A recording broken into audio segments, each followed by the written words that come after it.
we want to be able to come as close to being able to achieve 5% growth each and every year.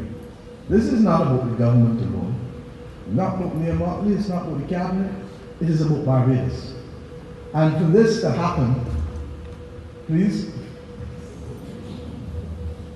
the one before this, please, right.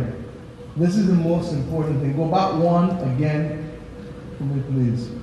In 2006, I used to belong to a government that was pushing and that had carried our reserves to record levels, although we're now double what we had as reserves then, even if not only earned.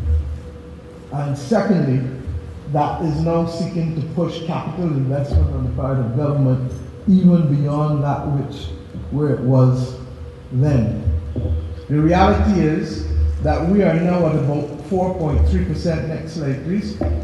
We are now about 4.3% of GDP in terms of capital investment by government.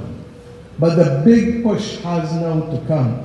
And it's understandable because over the course of the COVID, who took the greatest hit? It was the private sector.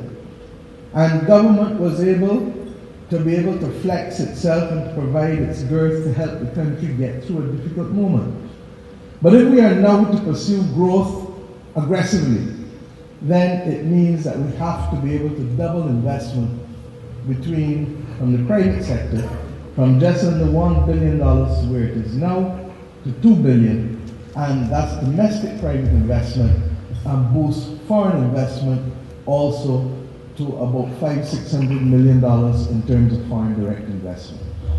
Now these are numbers, but what does it really mean? We need, as a country, and I've said to the head of the private sector agency just now, that we have put in place a number of things both to make the functioning of government more effective, but also to make the mission of the country real for each and every one of us. And if we can set about agreeing to certain missions, no different from when the US set the mission of putting a man on the moon, no different from missions that you set in your company, then the collective experience and will of each and every one of us will allow us to be able to achieve those missions. We don't believe that they're set in stone, but we believe that we have to put a few things on the table to secure commentary and amendment, because the missions have to be truly owned by the country if over the course of the next 5 to 7 years we are going to literally stay focused on being able to achieve it.